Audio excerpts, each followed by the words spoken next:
Welcome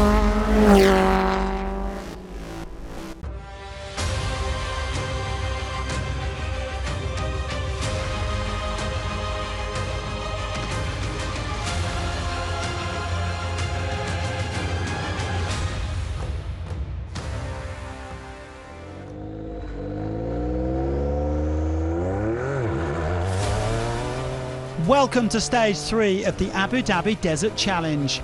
This is Mitch Guthrie's first outing on the rally with the Red Bull Off-Road Junior team, and it turned into a real baptism of fire.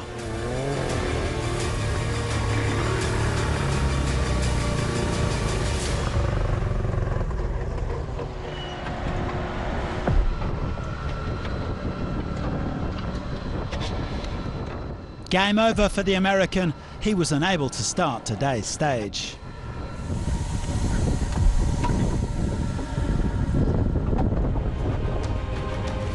This third outing is sponsored by Alpha Time Toyota, just over 250 kilometres of special on the menu. Well, yesterday was part one of the marathon stage for the bikes and quads. When they returned to the bivouac, the factory riders had no assistance. They could only make minor repairs before locking up their machines for the night in Parc Fermé. We get 30 minutes to check the bike over, and I just change the air filter and the brake pads, and the rest is ready to go for tomorrow.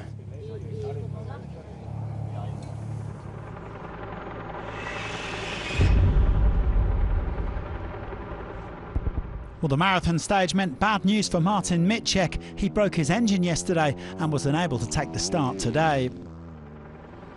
There's been a shake-up in Rally 2 with both Mike Doherty and Bradley Cox crashing out yesterday.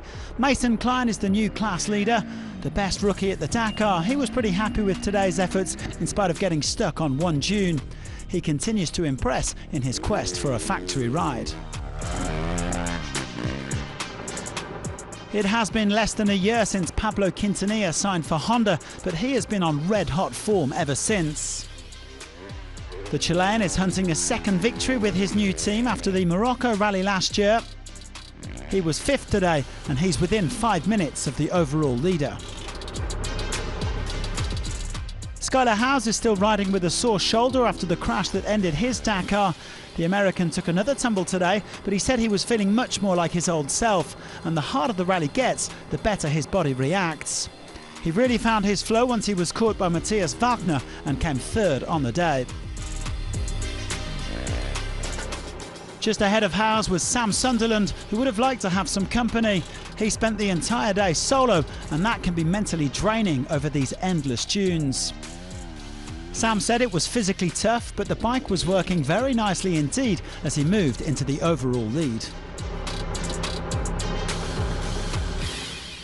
Wagner took the stage honours. He is the reigning world champion and the defending champion here in Abu Dhabi, and he came in a minute ahead of his former teammate Sunderland. No major problems as he blasted his way through another hot stage, going second overall. Tomorrow, though, isn't going to be an ideal day for opening the piste.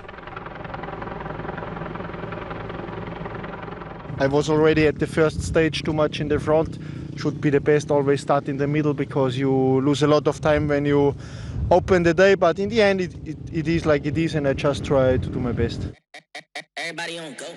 Kevin Benavides also crashed today after losing his rear brakes. He drops down to third overall. Ricky Brebeck currently rounds out the top 5.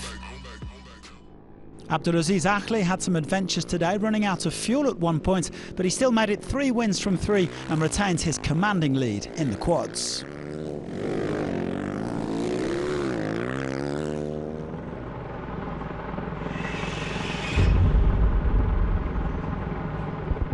Onto the cars, and this morning Nasser Al-Attiyah & Co welcomed Paul Willis, president of the Alpha Time Automotive Group, one of the largest dealerships in the UAE. The Toyota products, with their brand values of quality and durability and reliability, really work well in such harsh conditions. It's great to have 31 successive years of the Abu Dhabi Challenge. I can only see it getting stronger and stronger and stronger, and that's reflected by the fact that many other people have joined to try and challenge Toyota's supremacy in this area. We're very, very proud of the strength of Toyota in this region. We are #1. Mathieu Serradori came into this rally on the back of a fine 7th place at the Dakar, but he was only 7 kilometres into today's stage when he was halted by mechanical issues. The French privateer was forced to give up and head back to the bivouac. But this man had no problems at all. As we heard, that Toyota is all about quality, durability and reliability, and Nasser Al-Attiyah showed it as he won a 2nd straight stage. The Qatari scooping up 5 more points in the World Rally Raid Championship, closely followed by his closest rival in that competition, Sébastien Loeb. Like Al-Attiyah, the Frenchman's no longer fighting for overall victory, but he was pleased with the day. Only one minor navigation mistake and good pace throughout. Yazid Al-Raji was sitting 2nd overall this morning, but ran into all sorts of problems. First it was the gearbox, and then he broke down towards the end of the stage. The Saudi waving goodbye to his chances of another podium.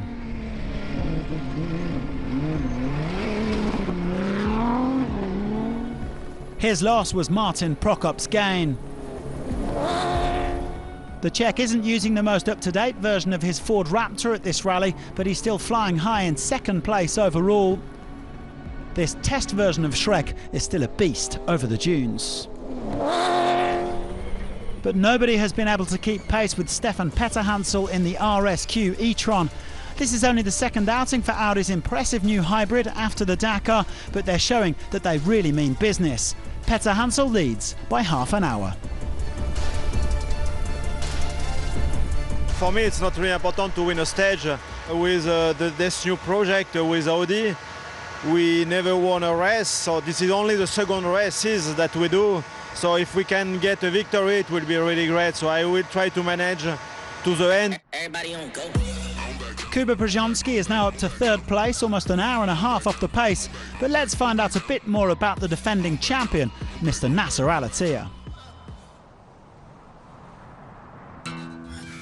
My dream to win the new title, you know, because I am the last driver also to win the World Cup, you know. This is also something to close and to open the new history. I was from 10 years old and I drive, you know, with my father, you know.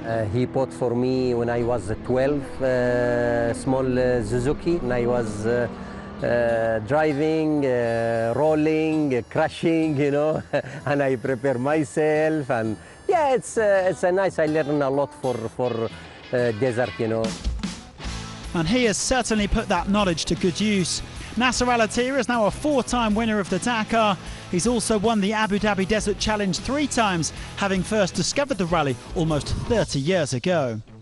It was amazing, you know, to have a long history of this race, you know, and 94 I finished 4 or 5 overhaul, and it was with a Land Rover car. I make it myself, you know, and this time I don't have also mechanic. I do myself, you know, and change the wheel and during the service and just to clean the cars, and 2nd day we are ready, you know.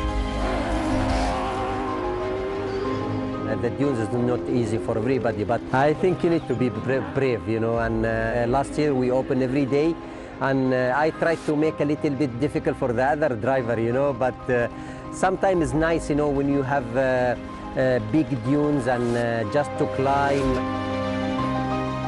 It's one of the favorite race, you know, because it's totally different, you know, 100% of sand dune, and this is amazing, you know, how this rally still keep going with the high level, you know. My dream to win again.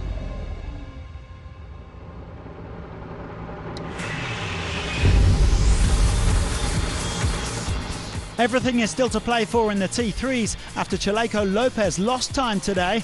The overall leader was held up by drive shaft problems early on, but he held on to his lead by just over a minute. His fellow Chilean Hernan Garces had a better day, coming 3rd, although he is over 70 hours back overall.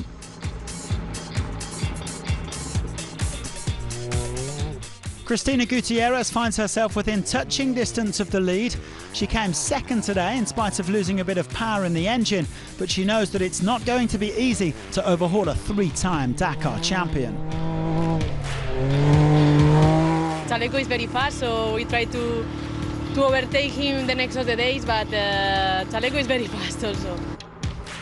Seth Quintero is still very much in the mix as well. The American didn't meet any other crews today, and that meant it wasn't always easy to stay focused. But he still had his best performance of the rally, sweeping to the stage victory. 1 minute and 12 seconds separating Lopez and Gutierrez. Quintero 10 minutes and 43 back in third.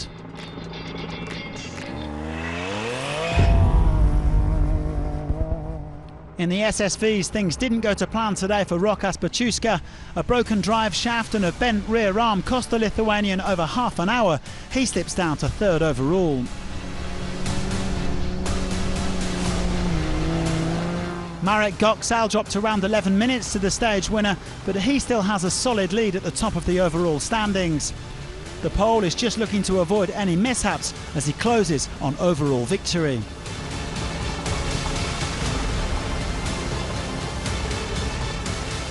It's now Goksal leading Goksal at the top of the standings after Michael enjoyed his best run of this Abu Dhabi Desert Challenge.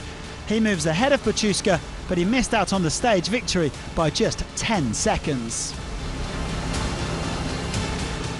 Austin Jones snatching the win by the narrowest of margins. The American is well out of contention overall, but he's happy to be getting more miles under his belt and picking up points in the World Championship. Pushed a little bit harder today, you know, just because we obviously on the first day had that issue, so we're kind of out, but really still wanted to get here and try to win a stage at least. Poland currently occupy 3 of the top 4 places overall, even if Małgorzata Golda is a long way back. The Goksal's on course for a 1-2. Well, Case Colan was unchallenged as he took victory in the trucks. Martin Matchik and his crew didn't take the start because they couldn't fix a gearbox, so another win and more World Championship points for the Dutchman.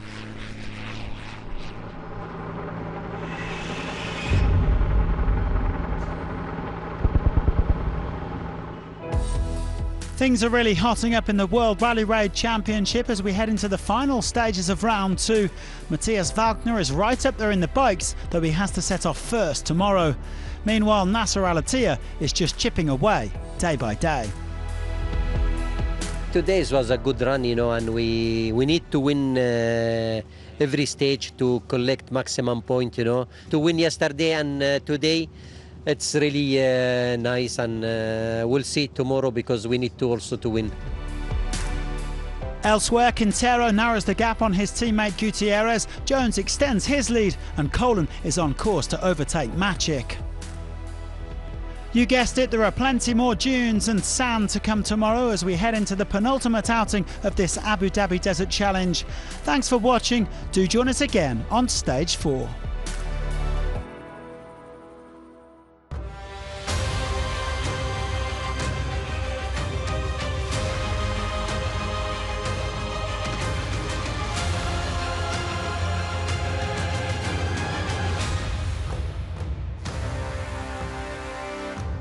Yeah.